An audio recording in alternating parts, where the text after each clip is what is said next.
Welcome to the Full-Time FBA Show.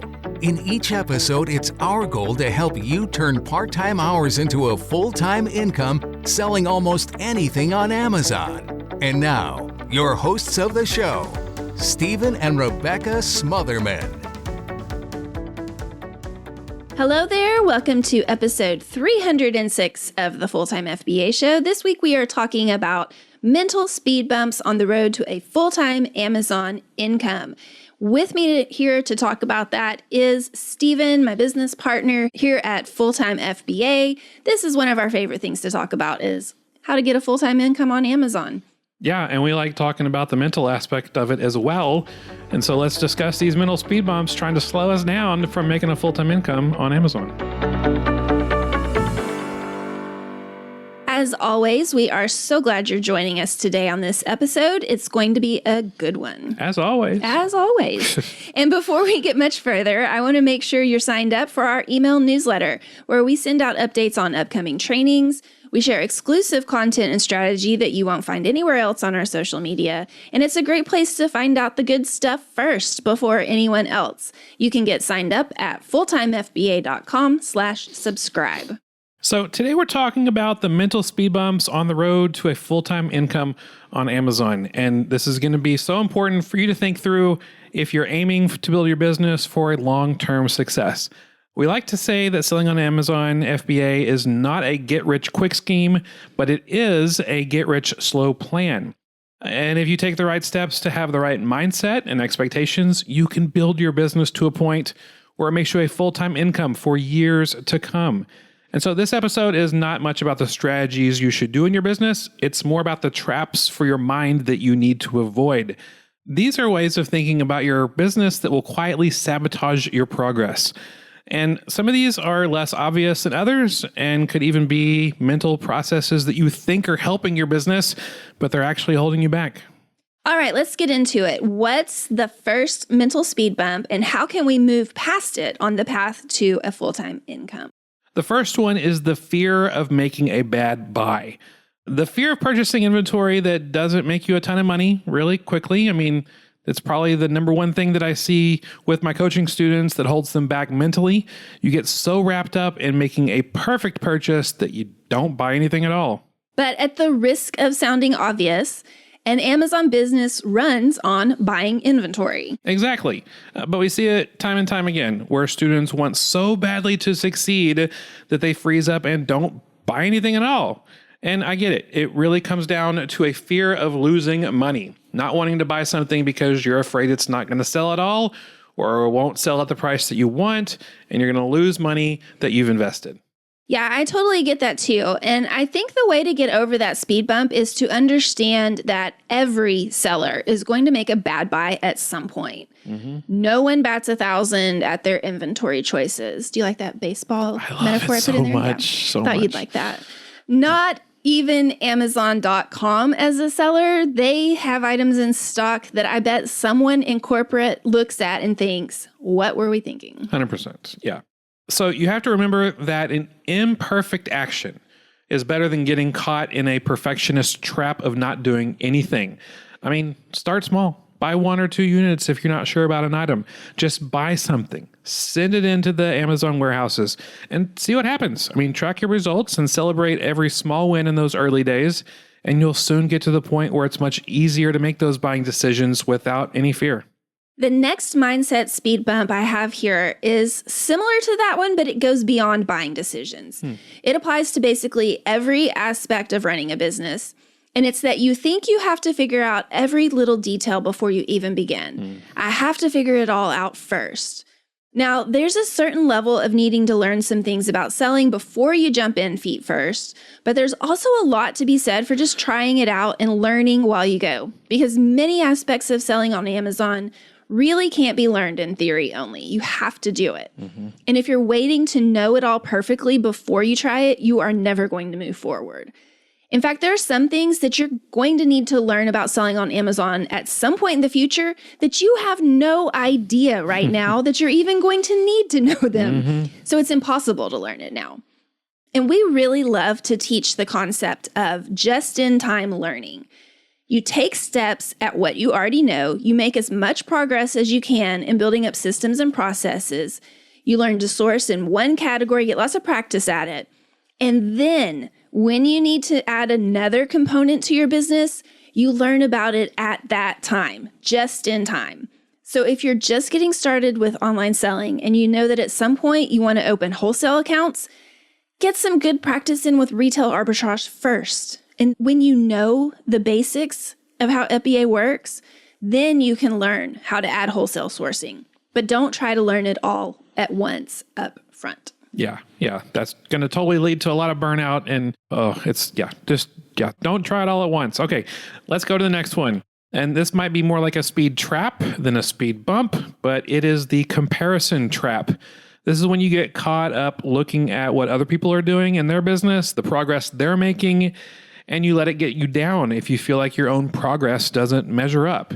I mean, here's the thing. Comparison is the thief of joy, and it truly gets you nowhere good. And you have to remember that what you see online is often just the highlights, not the whole story. You might be comparing yourself and your business to something you don't even completely understand the full picture of. Someone might post a screenshot of their $50,000 month, but you don't know how long it took them to reach that level. So you can't compare yourself at 6 months into selling on Amazon. Heck, you don't even know if that screenshot is real. Yeah, I think the best way to reframe this temptation to compare ourselves to others on social media is to use their success as proof that it can be done. Mm-hmm.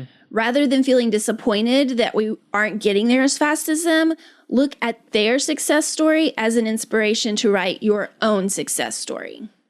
All right, next up is the mental speed bump of thinking you are the only one who can do anything right in your business. We talked about this a bit on last week's episode when we talked about how we started out on Amazon trying to be a lone wolf. Actually, this was probably more of a me problem than a you problem, Stephen, in the earlier days of our business. Well, I mean, I think it was an us problem. But what it comes down to is thinking that if it's going to be done right, I'm the one that's going to have to do it. I can't trust anyone else to do certain tasks in my business. I like to have my inventory prepped a certain way, so I need to do it myself. I want my spreadsheets to look a certain way, so I need to do them. I want to have absolute control over every tiny aspect of my business, so I need to do it all. And that's just exhausting. I mean, you just can't scale a business that way. You can grow your sales to a certain point, and it might even be a really decent level of sales and profits. But if you want to have long-term, sustainable growth, you're going to have to hand some of the mundane, repetitive tasks over to someone else because no one is capable of doing it all. And honestly, one thing I've learned over and over again in our business, it's not just that I can't do it all on my own, it's that other people really can do parts of this business better than I can. My VA is actually way better than me at certain parts of OA and wholesale sourcing. So it would be foolish for me to try to do it rather than paying her to do it. Yeah, let's do a few more. All right, sounds good. Next up is the mindset trap of having a fixed identity. Yeah, this is actually one that was discussed thoroughly in Carol Dweck's book, Mindset, which I highly recommend. Having a fixed mindset or a fixed identity means that you view yourself as unchangeable, unable to change, unable to grow, unable to learn new things that can scale your business. A good example of this would be to say, I am not a numbers person. So you don't even attempt to look at certain markers in your business to see if you're even earning money. This was definitely me at one point early on in selling. I would think, I'm not good at math. I can't calculate ROI. I don't understand profit margins. It was really hard for me at first because I'm an English lit girl, not a math girl. But the thing about that is that you really can learn anything if you set your mind to it.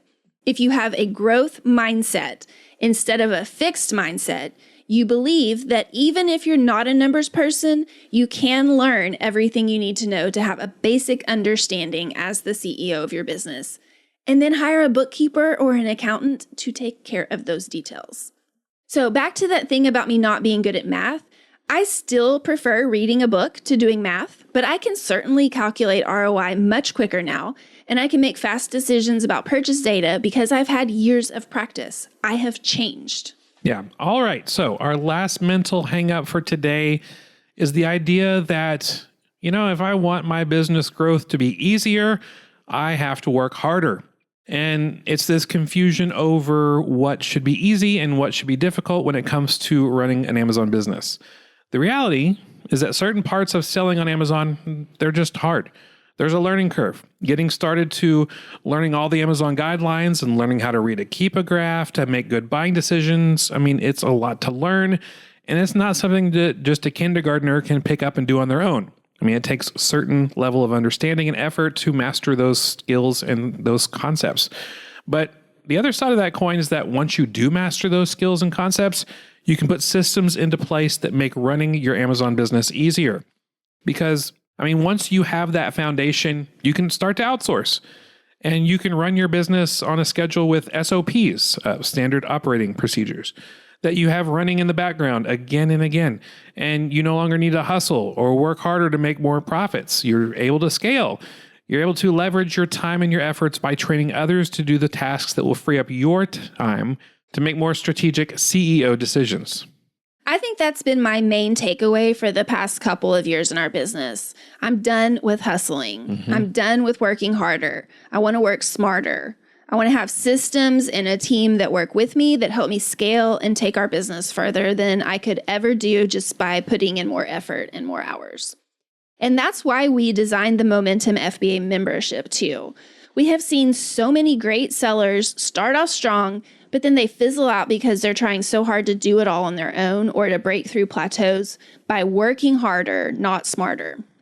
In Momentum FBA, we help you gain and maintain momentum in your business through our simple path to long-term sustainable profits.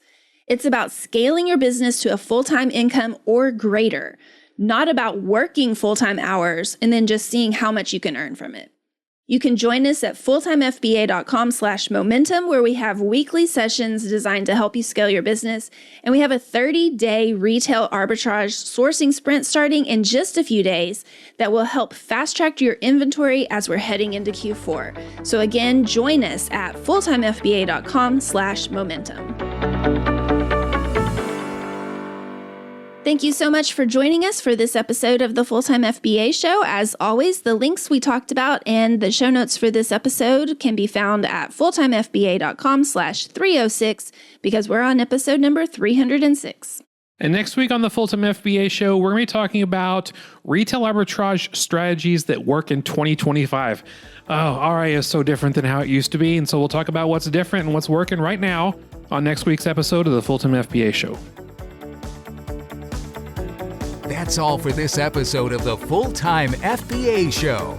So head over to fulltimefba.com/podcast, where you'll find the show notes and links from this episode. While you're there, subscribe to our newsletter, where you'll get several free downloads of our popular and helpful Amazon FBA resources. Now, take action on what you've learned today so you can find success at turning part-time hours into a full-time income with Amazon FBA.